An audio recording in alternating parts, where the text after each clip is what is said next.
Nanotechnology. It could be our salvation or our demise. Let's talk about it.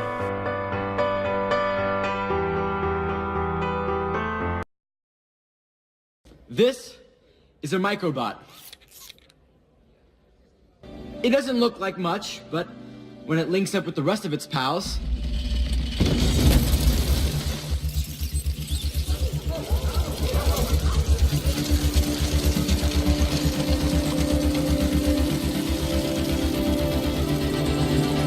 things get a little more interesting. The applications for this tech are limitless. Construction. What used to take teams of people working by hand for months or years can now be accomplished by one person. And that's just the beginning. Okay, so the applications here are a little far-fetched, but the concept is very sound. In fact, it's the very basis of the nanotechnology field of science. Tiny robots working together to make something greater than the sum. So what exactly is nanotechnology? Hi guys, my name is Simon Rocklin, and I've been interested in the study of nanotechnology since early childhood. Ever since I heard of a science on such a small scale, I was irresistibly curious about the topic. I later began to understand what exactly the definition of nanotechnology means. It's not what most people think. In mind that size of the particle is around from 1 to 100 nanometers. If you will keep in mind that ribosome, for example, has size of 20 nanometers, right? You understand that we are dealing with the level of the sizes of atoms and molecules. My name is Urie Zherebin. I originated from Russia, came to United States in 1995 and worked as director of analytical chemistry for more than 10 years in drug delivery company. By now you may be wondering how small is 100 nanometers. Well, first of all, thanks for asking. 100 nanometers is incredibly small. To put it into perspective, from small to large, one glucose molecule is 1 nanometer, DNA is 2 nanometers, cell membranes are normally 5 nanometers, while viruses are 100 nanometers across. Human hair is 80,000 nanometers wide, and paper is 100,000. Fun fact, your fingernails grow at 1 nanometer per second. You're welcome. If you could create really small materials, that you would have the potential to interact with cells of the patient, so get very small, and that's sort of where it all began. Hi, my name is Tejal Desai, and I'm a professor of bioengineering and therapeutic sciences at the University of California, San Francisco. And our interest is in using nanotechnology for developing medicine. So there's lots of different things you can do in nanotechnology, and we've been interested in two main aspects. One is how to use nanotechnology to deliver drugs to the body. Getting medicine to the right place, being able to target it to specific cells, and then controlling how much drug gets to where it needs to go. And then the other area is what we call tissue regeneration.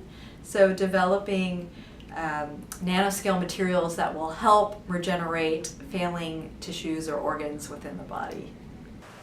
The reason why nanoparticles are so interesting may be a little bit difficult to understand. But it might help to separate the properties that change when you go nanoscale. There are 3 categories: magnetic, optical, and electric. What effect it gives to any other types of properties, as magnetic, as optical, as electronic. Example, for optical properties, you have very interesting situation when independency of the interval of the size of the molecule, particle could be of different colors. Particle could be of different colors. And why it's happening? It's happening because energy of highest occupied molecular orbital is changing. when you have different types, very small types of size. The most interesting is magnetic properties. For example, you know very well what materials are magnetic, what materials are not magnetic. But some materials that never was magnetic becoming magnetic. I'm talking about the gold and about the platinum. They becoming magnetic, and if you will be interested in, later I will tell you how these properties are used in practice. And also electronic properties are also changing. Why? Because if you remember wave-like properties of electrons, right? They are changing with the size are very small.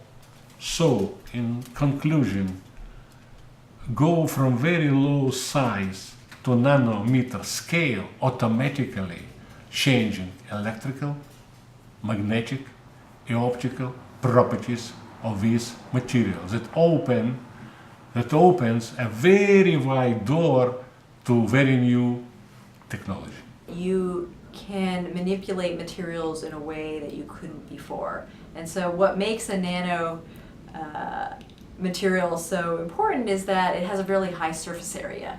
And that surface area gives the material unique properties. So they can oftentimes take up energy more efficiently. They can bind to cellular components more easily. They can be used to have specific optical or magnetic properties. And so all of those things then can get enabled by nanotechnology. Properties of these types of materials is consequence of their small size. Because when you're going from the usual normal size, such as meters, centimeters, millimeters, to very low scale as nanomaterials, right? The main property is changing is the ratio of surface to the volume of the particle. How it changing? A ratio could reach infinity. So huge is ratio between surface and volume.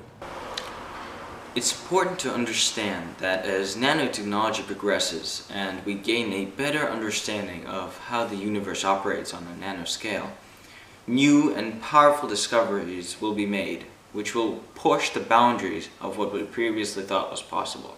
So one of the things we're interested in doing is sort of recreating tissues of the body. So whether that's heart tissue or skin tissue or the liver, for instance.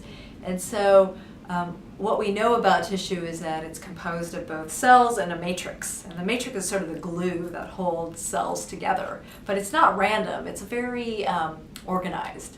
And cells are arranged in different layers. You know, if you look at the heart, they have heart cells that are elongated and they're in different layers that give it both the integrity but also the ability to pump blood.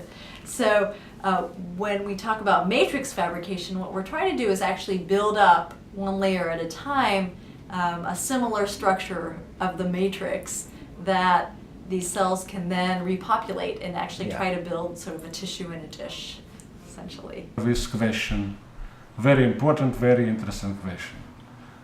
First of all, area of nanotechnology is additional support for philosophy of life and for philosophy of science, which saying that sooner or later quantity will going to convert into new quality. Only two examples. When you are dealing with high quantity, for example, if you are dealing with speeds very close to the speed of light. You remember speed of light is about 300,000 kilometers per second. And imagine if person can fly or can be seated in the rocket that is flying with speed very close to speed of light, for example 0.9 or 90% of speed of light, this person can live at least 7 years longer than his brother or his relatives that observing him on the earth. Human history is rife with evil people taking advantage of power to bring pain and destruction upon other people. So, the big question is humanity really ready for something as preposterous as the future of nanotechnology? Everyone is entitled to their own opinion, but it is my firm belief that humanity is not ready for the jump that will be made possible due to a greater understanding of nanotechnology. We are not ready for, and yet it is inevitable. There is nothing we can really do about the advancement of science because people will always want to push on to continue. Supposedly, the counter-argument is that people in history have said that technology will destroy the world. For example, when the locomotive train was invented, people thought that going at those types of speeds, like 30 miles per hour, would tear a person apart. Turned out they were very, very wrong. Now people travel at much higher speeds safely, but the point is that people that make future predictions are often very, very wrong. But, having said that, we are on the verge of a new age of powerful technologies that should not be underestimated. So what I can say in conclusion, and I hope we are now in the, maybe not in the beginning, we are now in the stage of the revolution of science. And this revolution has a name. Medical nanotechnology will change mankind forever. Thank you. Thank you so much for listening, and I hope you guys learned something today.